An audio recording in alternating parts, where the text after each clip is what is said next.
मैं उत्तराखंड से आई हूँ, आचार्य महामंडलेश्वर की शिष्या हूँ।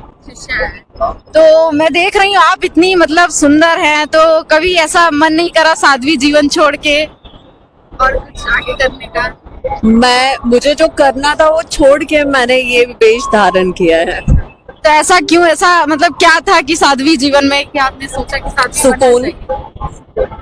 तो अभी कितनी उम्र होगी आपकी? मेरी 30। तभी कितने समय से आप मतलब साध्वी जीवन में? पिछले 2 साल से। पिछले 2 साल से। तो मतलब कैसा लगता है, किस प्रकार का सुकून मिलता है? भगवान की श्रद्धा में? हाँ, आप जब जिंदगी में बहुत कुछ कर लेते हो, जब आपने एक्टिंग भी कर लिया, आपने एंकरिंग भी कर लिया, आपने देश विदेश भी घूम लिया है, आपने सब कुछ कर लिया है, उसके बाद ये रहता है कि आपको उसमें सुकून नहीं मिल रहा है। नाम है, शोहरत है, लेकिन सुकून नहीं है। फिर जब आपको भक्ति अपनी तरफ खींचती है ना, तो आपको धीरे धीरे सुकून मिलना चालू होता है। फिर आप लोगों से, काम से कट के और भगवान की शरण में, भजन कीर्तन में, मंदिरों में आके रहना चालू कर देते हो। तो ऐसा जिसकी किस्मत में लिखा होता है यहाँ से जुड़ना, वो जुड़ ही जाता है।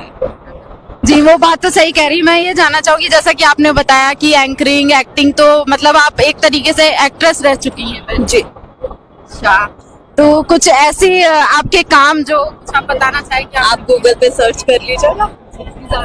और मैं ये जानना चाहूंगी कि महाकुंभ के बारे में क्या मतलब क्या कहना चाहेंगे? अभी महाकुंभ हो गया है। महाकुंभ शुरू होने वाला है।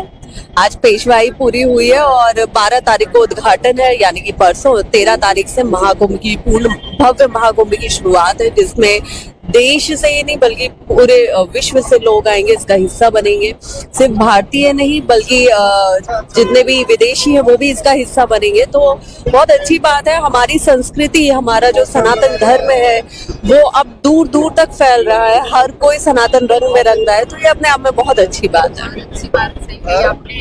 तो आप मतलब घर परिवार भी आपका होगा, फैमिली? बिल्कुल। आप पहले तो मैरिड हैं या अनमैरिड। अनमैरिड? तो परिवार से बातचीत होती है? फिलहाल तो काफी टाइम से नहीं हुई है। क्या चाहते हो मैं कर लूं? नहीं नहीं, ऐसा नहीं, मतलब परिवार से भी बात भी हो और साध्वी जीवन भी चले, ऐसा? तो मैंने अभी परिवार को त्यागा नहीं है। मैंने अपने काम को, अपने पिछले जो भी मेरा प्रोफेशन था, वो सबको छोड़ के मैं इसमें आई हूँ। अच्छा, तो आपके गुरु आप नाम बताइए आपके? आचार्य महामंडलेश्वर स्वामी श्री कैलाशानंद गिरी जी महाराज, निरंजनी अखाड़ा। अच्छा, निरंजनी अखाड़े। तो मैं ये जानना चाहूंगी कि अभी आने वाले श्रद्धालुओं के लिए क्या कहना चाहेंगे जो महाकुंभ में आ रहे हैं? देखिए, वैसे तो जहाँ तक हमें लगता है कि हर कोई इस पूर्ण भव्य महाकुंभ का हिस्सा बनने वाला है, लेकिन जो नहीं भी बनने वाला है, जो नहीं आ सकता है, उनसे भी हम अनुरोध करेंगे कि वो घर पे बैठे ना रहे, क्योंकि ये जो पल है ये 144 साल के बाद आए हैं। ये जो हमें अपनी जिंदगी में दोबारा देखने को भी नहीं मिलने वाले हैं, है ना। तो जहाँ भी जो भी है, देश में है, विदेश में है, वो सब घर से निकल के आए और इस अमृत धारा में, संगम की धारा में गोता लगाएं, स्नान करें और खुद को शुद्ध करें, रोग दूर करें, कष्ट दूर करें और ईश्वर का नाम जपें। और ये मेरे दर्शकों को बताइए कि आपके जो गुरु हैं, अभी आप शिक्षा दीक्षा उनसे ले रही होंगी, तो किस प्रकार की तपस्या, साधना कुछ करनी पड़ती है? सब मैं आपके दर्शकों को बता दूं? अरे आप भी बताएंगे तभी जान पाएंगे। नंबर ले जाने का, आने का, बाद में लेने का इंटरव्यू। बस चलिए, ठीक है। ऐसे भी कट करके डालना पड़ेगा आपको। चलिए, धन्यवाद, बहुत बहुत धन्यवाद।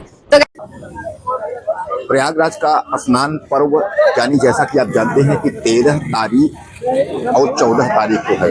पहला स्नान 13 तारीख को। 13 तारीख का मतलब ये है कि पौष पूर्णिमा और 14 तारीख का मतलब ये है कि महासंक्रांति यानी मकर संक्रांति। अब 13 तारीख और 14 तारीख का जो ये नज़ारा है वह आप तारीख आने के पहले से ही देख सकते हैं।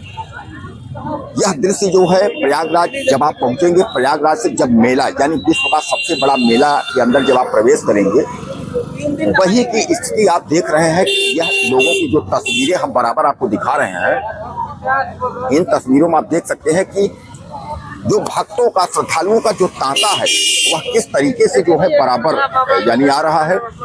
और यह लोगों का जो, भक्तों का जो तांता है माँ गंगा में यानी डुबकी लगाने के लिए यहाँ तमाम प्रकार के लोग जो है वह पहुंच रहे हैं। श्रद्धालु कोने कोने से, देश के कोने कोने से यहाँ जो है श्रद्धालु पहुंच रहे हैं। और कुल मिलाकर के आप समझिएगा यह जो मकर संक्रांति से लेकर के और एक अमावस्या यानी सबसे बड़ा पर्व जो यहाँ माना जाता है तो वो अमावस्या है। अब अमावस्या यानी कुल मिलाकर के आप समझ लीजिए कि यह 13 तारीख से चलने वाला मेला और यानी मकर संक्रांति जैसा मैं आपको बताया जिसको आप खिचड़ी कहते हैं, तब से चल करके और उसके बाद यह महाशिवरात्रि तक जो है यह मेला चलता है। अब इस मेले में आप देख सकते हैं तमाम जो है भीड़ जो है वो आपकी आ रही है, तमाम लोग पहुंच रहे हैं और मेले के एक दिन पहले से ही लोग यहाँ पहुंचने की कोशिश कर रहे हैं। कारण यह है कि भीड़ इस बार ज़्यादा आनी है। जैसा कि सरकार का आंकड़ा है, अगर हम सरकार के आंकड़े की बात करें तो सरकार का आंकड़ा आप मान के चलें कि पूरा जो है 45 करोड़ लोगों का जो आंकड़ा है, 45 करोड़ लोगों का जो आंकड़ा है वहाँ लोग पहुँचेंगे माँ गंगा में डुबकी लगाने के लिए। माँ गंगा में जो है डुबकी लगाएंगे लोग और डुबकी लगाने के बाद लोग जो है वह पहुंचेंगे। कहने का तात्पर्य यह है कि ये श्रद्धालुओं का जो रेला है वह माँ गंगा में डुबकी लगाने के लिए इस तरह बेताब है। लोगों को ये लगता है कि माँ गंगा में डुबकी लगाएंगे तो जितने पाप हैं वह धुल जाएंगे। जैसा ये पहली बात नहीं है, आप लोग जानते ही हैं कि जो पाप लोगों का धुलने का मतलब ये है कि लोग जो है माँ गंगा में डुबकी लगाने के बाद अपने आप को धन्य और जो एक तरीके से आप समझ लीजिए कि समुद्र मंथन का जो एक दौर था और समुद्र मंथन जब देवताओं और राक्षसों के बीच में हुई थी तो उनकी जो बूंदें थी वह 4 जगह गिरी हुई थी। जैसा कि आप जानते हैं प्रयागराज, उज्जैन, हरिद्वार और नासिक, इन चारों जगह पे जो है महाकुंभ का जो है वो आयोजन होता है। यानी ये चारों जगह पे महाकुंभ का आयोजन होता है। और हालांकि जो प्रयागराज है, प्रयागराज जो है वह दुनिया का सबसे अहम केंद्र बिंदु माना जाता है।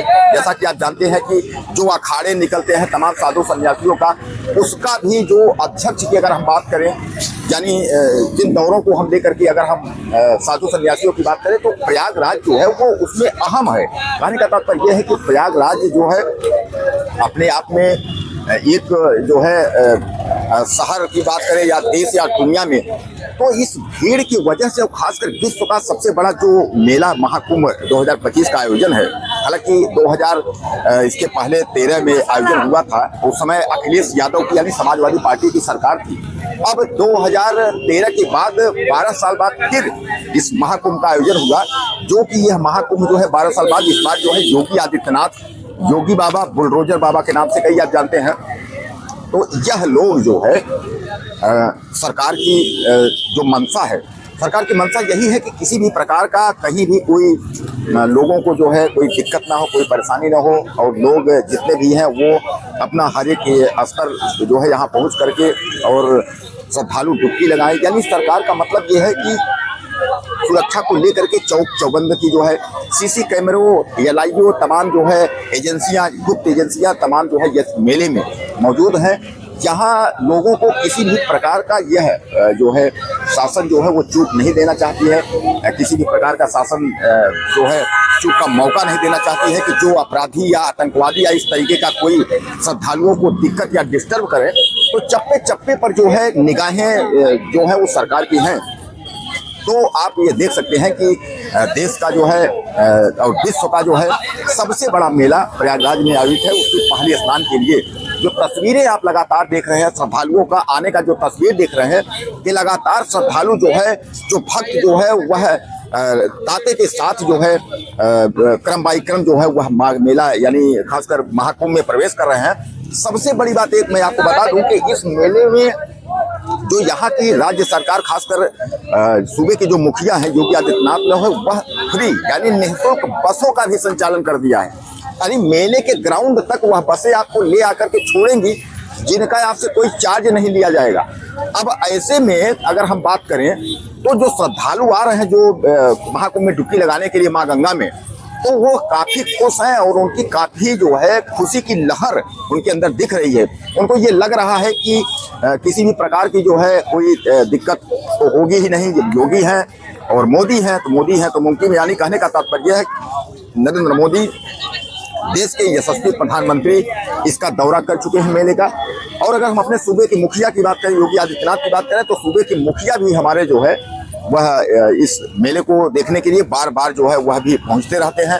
हफ्ते में 1 से 2 बार योगी आदित्यनाथ जो है यहाँ पहुंचते रहते हैं। जो तस्वीरें जो आप देख रहे हैं, ये तस्वीरें मेले की हैं और आप देख सकते हैं कि किस तरह जो है यहाँ तमाम जो है भक्त आ रहे हैं।